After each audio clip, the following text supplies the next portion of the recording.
What's up, Zox fan? We're back with some more Etheria Restart. Now, guys, I'm gonna be 1,000% honest. I didn't think personally that they were gonna actually buff Lilium, and here we are. She is actually not just getting buffed, but in my opinion, this is going to be a pretty massive buff for her. And I wanted to just kind of talk about it a little bit. What does this mean for those that have pulled, those that haven't pulled? Just kind of talking about that. But they are going to be doing a flash update, and I think that's going to be. It looks like at like the reset more than likely. I'm not sure what the conversion is to my specific time zone, but what exactly is changing on her? They said that they realized that she was not exactly performing to what her original design expectations were meant to be, which I think we all kind of stated that we noticed there was definitely some changes that were made to her before she was dropped into the game. So they go to say, after careful evaluation, we have decided to implement the following buffs and fixes for the Animus. So the very first thing here is that the skill 2, Resounding Thunder, Lilium deals 2 hits of what is now going to be 200% damage to a single enemy. And for every 1% HP the target has lost, the final damage increase will be 1.2% instead of 1%. Now, what does that 0.2 do? That 0.2 is going to be a dramatic difference because you got to keep in mind, like, we're talking about HP that the target has lost, and that can be a really like high percentage. So that 0.2 is going to be adding a good amount to what was already there.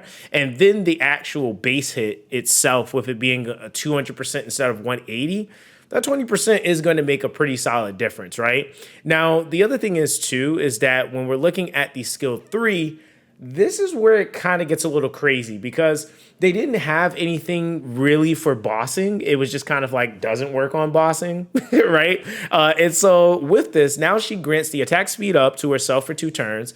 And then it's an attack and speed up, just to separate that. And then she deals 550% damage to a single enemy.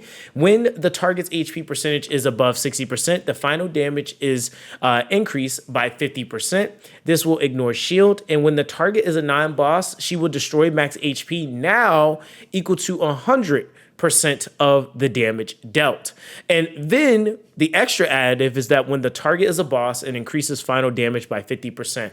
Now, the thing is that I think it's still going to apply because it doesn't like really indicate it, but I'm pretty sure it's going to be the same where that destroying HP does not apply to bosses. But when you are fighting a boss, it is going to have a 50% damage increase. Now, this, of course, is definitely going to be pretty massive because people were already getting her to do and emulate certain things, like, for example, being able to do like Terramatan in replacement of like Hoyan, for example. And even with that now being like something that's giving her that extra value, it's going to allow her to actually perform a lot better and make the investment a little bit more worthwhile, which is what I really think is the biggest thing. Because to be honest, I think no matter what, whether they decide to do this or not, she was still going to be a 5 out of 5 out of 5 unit. And in my opinion, when you really are pushing that to be the out the box, that's what's required to really get this character to operate. You want the character to actually have some sort of impact or feel impactful, right? And I think that that's just kind of fair. Now, the thing is that this is great, obviously, for those that already pulled her. This means that now you basically have an even stronger character. Now, the bigger question is, does this mean that for those that were maybe waiting, do you go and actually pull for her? Now, in my opinion, I always say that, to be honest, you're going to have to make a decision and you're going to not get everything, right? Now, this is also under the notion that when we're even looking at, like, say, previous banners like Yelly's banner, right? Like, you had to make a decision. It was either you went for her or you didn't, right? And that's just gotcha. So I would say the best decision that you can make is, if you like her and you like what you see with some of the videos and things that are coming out, I would personally still wait until there's more showcases to actually display what the end result is looking like after these buffs. I'm not going to push you guys into a decision just off of what's on paper. Obviously, increases are going to drastically like make a difference in the performance of a character, but we want to know the specifics of how much does it drastically change the character, right? So again, just making sure that I put that out there, because I feel like a lot of what has kind of led us up to this point, a lot of decisions were made just purely what was on paper and not really what the character was actually performing and showcasing, right? Now, of course, again, I would say that that would be my advice. If you like her, go for her.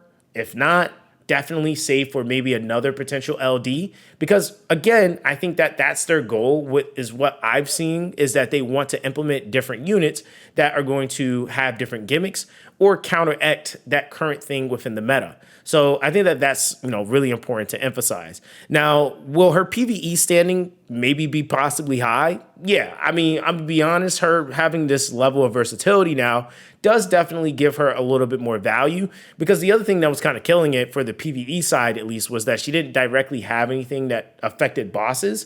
And now she gets that 50% damage increase when she's specifically targeting a boss, which is going to make her potentially a boss killer, right? Now, with this, of course, that's going to be basically that. I just wanted to make sure that I talked about this because, like I said, I wasn't expecting this at all, but it just goes to show that I guess units, if they are underperforming, they will actually come in and adjust them. I guess, again, it does definitely make it a lot better for those that already got the unit.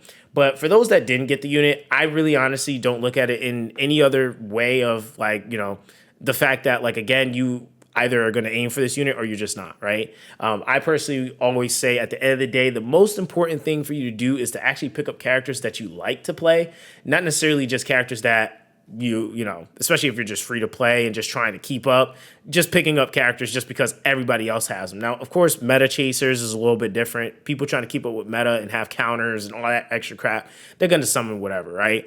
But I definitely think that for the average player, definitely if you're going to 5 out of 5 out of 5 a character, you want to make sure that they're giving you that value. So yeah, definitely make sure you guys wait, see what comes out, and then go from there. But that's going to be that with this one, guys. Everyone, stay blessed, and I'll catch you guys in the next one.